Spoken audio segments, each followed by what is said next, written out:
Hello friends, എല്ലാവർക്കും ചെമ്പനീർ പൂ സീരിയലിന്റെ വരാനിരിക്കുന്ന ഒരു എപ്പിസോഡ് റിവ്യൂയിലേക്ക് സ്വാഗതം. ഈ റിവ്യൂ നിങ്ങൾക്ക് ഇഷ്ടമായെങ്കിൽ ലൈക്ക് ചെയ്തും സബ്സ്ക്രൈബ് ചെയ്തും സപ്പോർട്ട് ചെയ്യണേ. സച്ചി അരുണിന്റെയും ദേവുവിന്റെയും വിവാഹം നടത്താൻ സമ്മതിക്കുകയും വിവാഹ മണ്ഡപത്തിൽ വെച്ച് രേവതി ദേവുവിന്റെയും അരുണിന്റെയും രജിസ്റ്റർ മാരേജ് നേരത്തെ നടത്തിയിരുന്നെന്നും അറിയുകയാണ് സച്ചി. തുടർന്ന് സച്ചിയുടെ അനുഗ്രഹത്തോട് തന്നെ ദേവുവിന്റെയും അരുണിന്റെയും വിവാഹം നടക്കുകയും രേവതിയോട് ക്ഷമിക്കാനാകാതെ മദ്യപിച്ച് ലക്കുകെട്ട സച്ചി ചന്ദ്രോദയത്തിൽ നിന്നും ഇറക്കി വിടുകയുമാണ്. രാവിലെ സച്ചി രേവതി ഒരുപാട് മിസ് ചെയ്യുകയും രേവതിക്ക് വേണ്ടി ചന്ദ്രമതിയോട് വഴക്കുണ്ടാക്കുകയും ചെയ്യുന്നു. തുടർന്ന് അരുണും ദേവുവും അരുണിന്റെ വീട്ടിലേക്ക് പോകാനായി ഒരുങ്ങുകയാണ്. അവിടേക്ക് വന്ന ബന്ധുക്കൾ എല്ലാവരും സച്ചിയെ കുറിച്ച് നല്ലത് പറയുകയും സച്ചി രേവതിയുടെ വീട്ടിൽ ചെയ്തു കൊടുക്കുന്ന സഹായങ്ങളെ കുറിച്ച് പറയുകയുമാണ്. എല്ലാം കേട്ട് അരുൺ പുഞ്ചിരിച്ച് എല്ലാവരുടെയും മുന്നിൽ നിൽക്കുന്നുവെങ്കിലും സച്ചിയെ കുറിച്ച് എല്ലാവരും നല്ല അഭിപ്രായം പറയുന്നത് അരുൺ ഇഷ്ടപ്പെടുന്നില്ല. ഒരാൾ പറയുന്നു, സച്ചിയുടെ അച്ഛൻ നല്ല മനുഷ്യനാ, രവീന്ദ്രനാ രേവതിയെ സച്ചിയുടെ ഭാര്യയാക്കിയതും ആ വീടിന്റെ മരുമകളാക്കിയതും. കല്യാണത്തിന് ശേഷം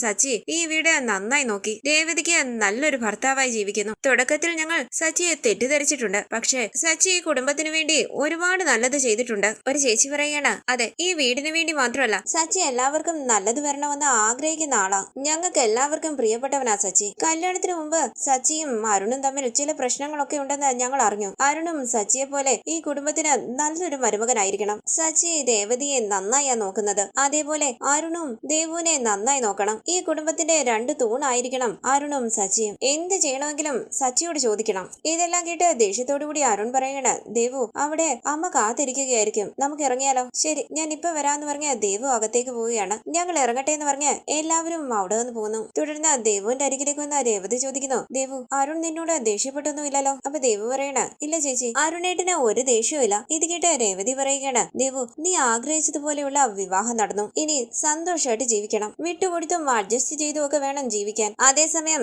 എവിടെ പിടിക്കണോ അവിടെ പിടിക്കുകയും വേണം. അരുണ് പോലീസിലാണ് ജോലി, എപ്പോ പോകും എപ്പോ വരുമെന്നൊന്നും നമുക്ക് പറയാൻ പറ്റില്ല. കൃത്യസമയത്ത് വീട്ടിലെത്തണമെന്ന് പറഞ്ഞ് പ്രശ്നം ഉണ്ടാക്കാനൊന്നും പാടില്ല. എന്തെങ്കിലും പ്രശ്നം ഉണ്ടെങ്കിൽ നീ എന്നോടും അമ്മയോടും പറയണം. നിന്റെ മനസ്സിൽ തന്നെ വെച്ചേക്കാൻ പാടില്ല. പോകുന്നിടത്ത് നന്നായി ജീവിക്കണം. പുതിയ വീടാണ്, അഡ്ജസ്റ്റ് ആയി വരാൻ കുറച്ച് സമയം എടുക്കും, പിന്നെ അത് നിന്റെ വീടായി മാറും. ശരി ചേച്ചി എന്ന് ദേവു പറയുമ്പോൾ ദേവുവിനെ ലക്ഷ്മി വിളിക്കുകയാണ്. തുടർന്ന് പൂജാമുറിയിലേക്ക് വന്ന ദേവുവിനോട് ലക്ഷ്മി പറയുന്നു, ദേവു ഇത് നീയായി തിരഞ്ഞെടുത്ത ജീവിതമാണ്. ഒരു വലിയ പോരാട്ടത്തിന് ശേഷമാണ് നിനക്ക് ഈ ജീവിതം കിട്ടിയത്. അരുൺ പറയുന്നതൊക്കെ കേൾക്കണം. ഇനി അതാണ് നീ ജീവിക്കാൻ പോകുന്ന വീട്. എന്ത് പ്രശ്നം വന്നാലും നീ ആ വീട്ടിൽ തന്നെ ഉണ്ടാകണം. രേവതി അരികിലേക്ക് വരുമ്പോൾ ദേവു ചോദിക്കുന്നു, ചേച്ചി സച്ചിയേട്ടൻ വരുമോ? അപ്പൊ രേവതി പറയണ, ഇല്ല ദേവു, സച്ചിയേട്ടന് ഒരു ജോലി ഉണ്ടെന്ന് പറഞ്ഞ് ധൃതി പിടിച്ചു പോയി. അവിടെ അരുൺ വെയിറ്റ് ചെയ്യുക, നീ ബാഗ് എടുത്തോണ്ട് വാ. ശരി എന്ന് പറഞ്ഞ് ദേവു അവിടെ നിന്ന് പോകുമ്പോൾ ടെൻഷനോട് കൂടി നിൽക്കുകയാണ് ലക്ഷ്മി. തുടർന്ന് ഡ്രൈവ് ചെയ്യുന്ന സച്ചിയുടെ ഫോണിലേക്ക് വിളിക്കുകയാണ് ദേവു. ദേവു ആണല്ലോ വിളിക്കുന്നതെന്ന് പറഞ്ഞ് വണ്ടി സൈഡിലേക്ക് ഒതുക്കി നിർത്തി സച്ചി ഫോൺ അറ്റൻഡ് ചെയ്യുമ്പോൾ ദേവു പറയുന്നു, സച്ചിയേട്ടാ ഞാൻ ഇന്ന്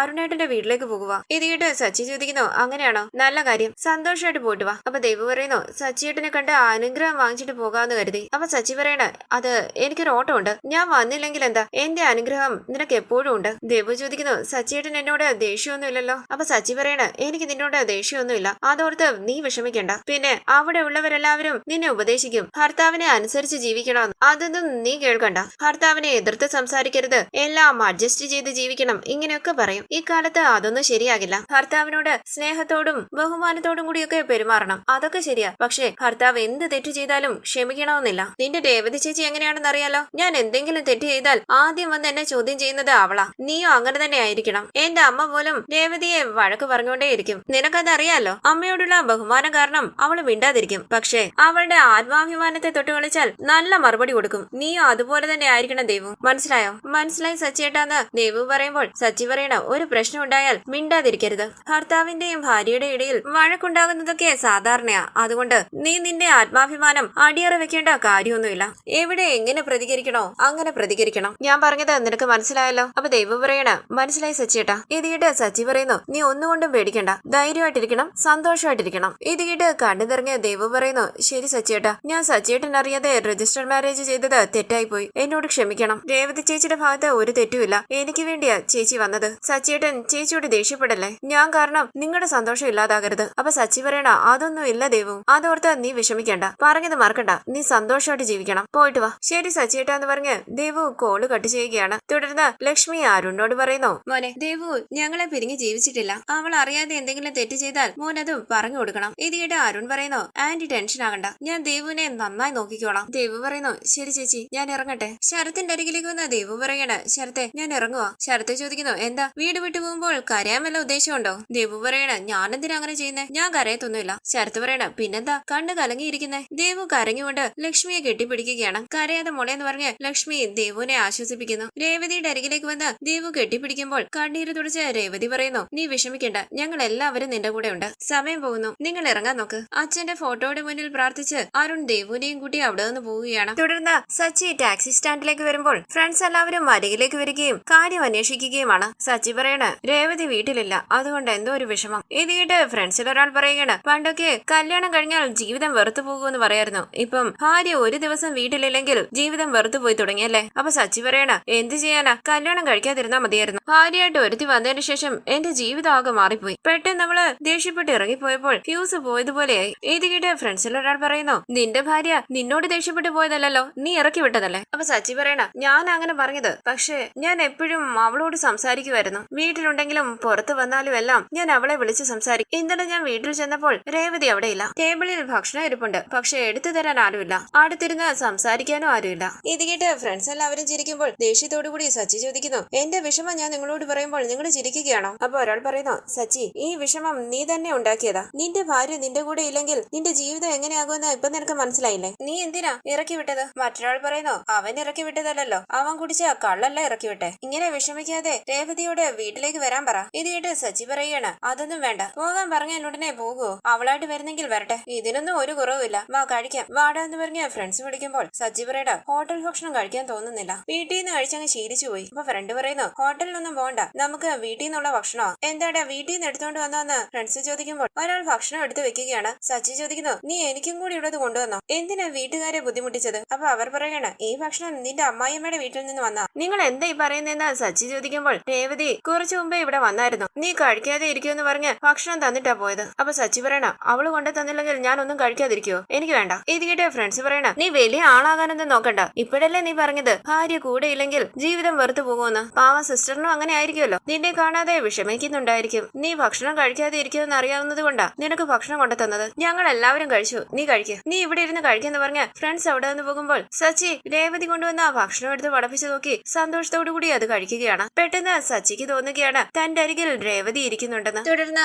രേവതി ചേച്ചിമാരുടെ ഒപ്പം പൂ വാങ്ങാനായി പോകുമ്പോൾ കാറിൽ ആവടി വരുന്ന സച്ചി അവരെ നോക്കുകയാണ്. രേവതിയും ആ ചേച്ചിമാരും സച്ചിയെ നോക്കുന്നു. അവർ ചോദിക്കുന്നു, നിങ്ങളുടെ പിണക്കം ഇതുവരെ മാറിയില്ലേ? പിണക്കമൊന്നുമില്ലല്ലോ എന്ന് സച്ചി പറയുമ്പോൾ ആ ചേച്ചിമാരിൽ ഒരാൾ പറയുന്നു, ഞങ്ങൾ പൂ വാങ്ങാനായി മാർക്കറ്റിലേക്ക് പോവാ, ഞങ്ങളെ ഒന്ന് മാർക്കറ്റിലാക്കുവോ സച്ചി? അതിനെന്താ പോകാലോ എന്ന് സച്ചി പറയുമ്പോൾ ആ ചേച്ചിമാര് രേവതിയെയും കൂടി കാറിലേക്ക് കയറുകയാണ്. കാറിന്റെ പിൻസീറ്റിലിരിക്കുന്ന രേവതി ഇടയ്ക്കിടയ്ക്ക് ഡ്രൈവ് ചെയ്യുന്ന സച്ചിയെ നോക്കുന്നുണ്ട്. സച്ചിയും ഇടയ്ക്കിടയ്ക്ക് രേവതിയെ നോക്കുന്നു. ആ ചേച്ചിമാരിൽ ഒരാൾ പറയുന്നു, ഭാര്യ ഭർത്താക്കന്മാർക്കിടയിൽ വഴക്കൊക്കെ ഉണ്ടാകും, അതിന് നിങ്ങൾ ഇങ്ങനെ പിണങ്ങിയിരിക്കേണ്ട കാര്യമുണ്ടോ? വഴക്കില്ലെങ്കിൽ അവർ പരസ്പരം സ്നേഹിക്കുന്നില്ലെന്ന അർത്ഥം. ഭാര്യ ഭർത്താക്കന്മാർ തമ്മിൽ വഴക്കിട്ട് 2 ദിവസം സംസാരിക്കാതിരുന്നിട്ട് പിന്നെ സംസാരിക്കുമ്പോൾ ഒരു സന്തോഷം ഉണ്ടാകും. എന്ത് സന്തോഷമെന്ന് സച്ചി ചോദിക്കുമ്പോൾ ആ ചേച്ചി പറയുകയാണ്, അപ്പോഴല്ലേ പ്രണയം. ഇത് കേട്ട് രേവതി നാണത്തോടു കൂടി പുഞ്ചിരിച്ച് മുഖം തിരിക്കുമ്പോൾ സച്ചി പുഞ്ചിരിച്ച് രേവതിയെ നോക്കുന്നുണ്ട്. തുടർന്ന് വണ്ടി നിർത്തുമ്പോൾ ഒരു ചേച്ചി ചോദിക്കുന്നു, രേവതി ഞങ്ങളുടെ കൂടെ വരുന്നോ അതോ സച്ചിയുടെ കൂടെ പോകുന്നോ? അപ്പൊ രേവതി പറയണ, പൂ കെട്ടാൻ ആളില്ലാന്ന് പറഞ്ഞല്ലേ ചേച്ചി എന്നെ വിളിച്ചേ. അപ്പൊ ആ ചേച്ചി പറയണ, ദേഷ്യപ്പെടാതെ രേവതി, സച്ചിയെ കണ്ടതുകൊണ്ട് ഞാൻ ചോദിച്ചതാ. വണ്ടിയിൽ നിന്ന് ഇറങ്ങുന്ന രേവതി സച്ചിയെ നോക്കിക്കൊണ്ട് മനസ്സിൽ പറയണ, ഇപ്പൊ പോലും ഒന്ന് വീട്ടിലേക്ക് വിളിക്കുന്നില്ലല്ലോ, വാന്നൊരു വാക്ക് പറഞ്ഞാൽ ഞാൻ ഓടി വരില്ലേ? സച്ചി മനസ്സിൽ പറയുന്നു, ഇപ്പൊ പോലും ഞാനും കൂടി വീട്ടിലേക്ക് വരട്ടെ എന്ന് ചോദിക്കുന്നില്ല, വരുമെന്ന് ഒരു വാക്ക് പറഞ്ഞാൽ ഇപ്പൊ തന്നെ ഞാൻ കൊണ്ടുപോകില്ലേ? അവരെ ശ്രദ്ധിക്കുന്ന ആ ചേച്ചിമാര് പറയുന്നു, രേവതി നീ സച്ചിയോട് സംസാരിച്ചിട്ട് വാ, ഞങ്ങൾ പോവാണ്. ഇല്ല ചേച്ചി ഞാനും വരുമെന്ന് പറഞ്ഞ് രേവതി അവരുടെ പിന്നാലെ പോകുന്നു. സച്ചി രേവതിയെ തന്നെ നോക്കിയിരിക്കുമ്പോൾ രേവതി ഇടയ്ക്കിടയ്ക്ക് സച്ചിയെ തിരികെ നോക്കുന്നുണ്ട്. തുടർന്ന് രേവതിയും കൂടെയുള്ള ചേച്ചിമാരും സച്ചിയുടെ ഫ്രണ്ടിന്റെ കാറ് ഡെക്കറേറ്റ് ചെയ്യാനായി വരികയാണ്. ഒരു വെഡിങ് ഫംഗ്ഷന് വേണ്ടി പൂക്കൾ വെച്ച് ഡെക്കറേറ്റ് ചെയ്യുകയാണ് അവർ. സച്ചിയും അവിടെ ഉണ്ട്. സച്ചിയുടെ ഫ്രണ്ട് പറയുന്നു, സിസ്റ്ററിനോട് ചെന്ന് സംസാരിക്കടാ, എന്നിട്ട് വീട്ടിലേക്ക് വരാൻ പറ. അപ്പൊ സച്ചി ചോദിക്കുന്നു, ഞാനെന്തിനാ അവളെ വീട്ടിലേക്ക് വിളിക്കുന്നത്? ഞാൻ ആരോടും വീട് വിട്ടു പോകാൻ പറഞ്ഞിട്ടില്ല. ഇത് കേട്ട് ഫ്രണ്ട് പറയുകയാണ്, നീ പറഞ്ഞിട്ടല്ലേ രേവതി പോയത്? ഇത് കേട്ട് സച്ചി പറയുന്നു, ഞാൻ പറഞ്ഞിട്ടൊന്നുമല്ല, എന്റെ വയറ്റിൽ കിടന്ന കള്ളാ പറഞ്ഞത്, അല്ലാതെ ഞാൻ അവളോട് ഇറങ്ങി പോകാനൊന്നും പറയത്തില്ല. ഞാൻ വിളിച്ചാലേ അവൾക്ക് വീട്ടിലേക്ക് വരത്തുള്ളൂ, അത് അവളുടെയും കൂടി വീടല്ലേ, അപ്പൊ ഞാൻ വിളിക്കേണ്ട കാര്യമില്ല, അല്ലാതെ തന്നെ വരാം. അങ്ങനെ സച്ചി രേവതിയെ നോക്കുമ്പോൾ രേവതി പുഞ്ചിരിച്ച് സച്ചിയെ നോക്കുകയാണ്. സച്ചിയും പുഞ്ചിരിച്ച് രേവതിയെ നോക്കുന്നു. ഒരാൾ പറയുന്നു, കേട്ടില്ലേ സച്ചിയേട്ടൻ വീട്ടിലേക്ക് വന്ന് വിളിക്കാതെ വിളിക്കുകയാണ്, പോകുന്നതാ രേവതി നല്ലത്. പാവ സച്ചിയേട്ടൻ രേവതി വരുന്നത് കാത്തിരിക്കുക, അത് സംസാരത്തിൽ നിന്നും മനസ്സിലാകുമല്ലോ. തുടർന്ന് രാത്രി സച്ചി വീട്ടിലേക്ക് വരികയാണ്. നല്ല വിശപ്പ്, കഴിക്കാൻ എന്തെങ്കിലും ഉണ്ടോന്ന് പോലും അറിയില്ല. അങ്ങനെ ഡൈനിങ് ടേബിളിന്റെ അരികിലേക്ക് വരുന്ന സച്ചി ചപ്പാത്തിയും കറിയും ഒക്കെ കണ്ട് വിശ്വസിക്കാനാകാതെ നിൽക്കുകയാണ്. അമ്മ ഇങ്ങനെ എടുത്തു വെക്കാറൊന്നുമില്ലല്ലോ. കറി എന്ന് മണപ്പിച്ചു നോക്കി സംശയത്തോടുകൂടി അതെടുത്ത് ടേസ്റ്റ് ചെയ്ത് നോക്കി രേവതി എന്ന് വിളിച്ച് അടുക്കളയിലേക്ക് പോകുകയാണ് സച്ചി. മറകി നിന്ന് സച്ചിയെ നോക്കുകയാണ് രേവതിയും വർഷയും. രേവതിക്ക് കൈ കൊടുത്തുകൊണ്ട് വർഷ പറയുന്നു, രേവതി ചേച്ചി പറഞ്ഞത് ശരിയാ, ചേച്ചിയുടെ കുക്കിംഗ് ടേസ്റ്റ് ചെയ്ത് നോക്കി കണ്ടുപിടിച്ചല്ലോ.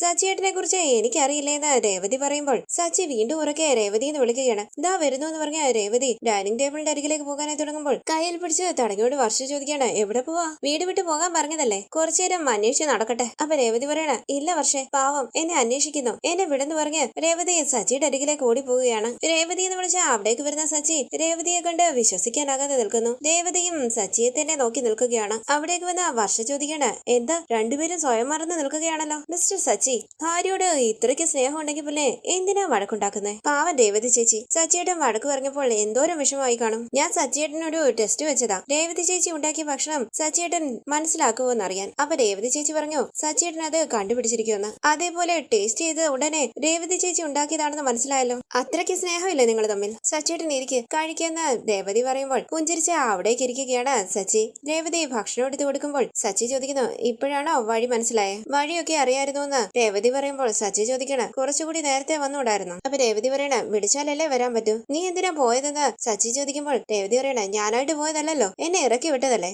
ദേഷ്യം കൊണ്ട് പറഞ്ഞതാണെന്ന് സച്ചി പറയുമ്പോൾ രേവതി പറയുന്നു, ആ ദേഷ്യം മാറാൻ വേണ്ടിയാ ഞാൻ പോയത്, പിന്നെന്തിനാ ഇപ്പൊ വന്നതെന്ന് സച്ചി ചോദിക്കുമ്പോൾ രേവതി പറയുന്നു, ഇപ്പൊ ദേഷ്യമൊക്കെ മാറിയില്ലേ? ആര് പറഞ്ഞു? എങ്കിൽ പിന്നെ ഞാൻ പോവാണെന്ന് പറഞ്ഞ് രേവതി അവിടെ നിന്ന് പോകാനായി തുടങ്ങുമ്പോൾ രേവതി പോകല്ലേ എന്ന് പറഞ്ഞ് കയ്യിൽ കയറി പിടിച്ച് തടയുകയാണ് സച്ചി. സ്നേഹത്തോടുകൂടി രേവതിയെ തന്റെ അരികിലേക്ക് നിർത്തി തോളിലേക്ക് ചായുകയാണ് സച്ചി. രേവതി സ്നേഹത്തോടുകൂടി സച്ചിയെ നോക്കുമ്പോൾ വിഷമത്തോടുകൂടി സച്ചി പറയുന്നു, ഞാൻ അറിയാതെ നീ നിന്റെ അനിയത്തിയുടെ കല്യാണം നടത്തിയത് കൊണ്ടാ. അപ്പൊ രേവതി പറയുന്നു, അത് വലിയ തെറ്റായി പോയി, ഞാൻ ദേവുവിന്റെ ഇഷ്ടം മാത്രമേ നോക്കിയുള്ളൂ, സച്ചിയേട്ടൻ അറിയാതെ ഞാനത് ചെയ്യാൻ പാടില്ലായിരുന്നു. കയ്യിൽ പിടിച്ച് സച്ചി പറയുന്നു, ശരി അത് വിട്, നീ തിരിച്ചു വന്നില്ലേ, അത് മതി എനിക്ക്. ആര് ശരി തെറ്റെന്നൊന്നും ഇനി എനിക്ക് പറയാൻ പറ്റില്ല, നീ കഴിച്ചോ? കഴിച്ചു എന്ന് രേവതി പറയുമ്പോൾ സച്ചി പറയണ, ഞാൻ കഴിക്കാതെ നീ കഴിക്കില്ലെന്ന് എനിക്കറിയാം, അങ്ങനെയൊന്നും ഞാൻ സച്ചിയേട്ടന് വേണ്ടി കാത്തിരിക്കില്ല, എനിക്ക് വേറെ ജോലിയില്ലേന്ന് രേവതി പറയുമ്പോൾ അവിടേക്ക് വന്ന വർഷ പറയണ, സച്ചിയേട്ടാ രേവതി ചേച്ചി കഴിച്ചിട്ടില്ല, ഞാൻ കഴിച്ചപ്പോൾ കഴിക്കാൻ പറഞ്ഞതാ, സച്ചിയേട്ടൻ വന്നാലേ കഴിക്കൂന്ന് പറഞ്ഞു. ഇത് കേട്ട് പുഞ്ചിരിച്ച രേവതി വർഷയെന്ന് വിളിക്കുമ്പോൾ റൊമാൻസ് നടക്കട്ടെ എന്ന് പറഞ്ഞ് പുഞ്ചിരിച്ച് വർഷ അവിടെ നിന്ന് പോവുകയാണ്.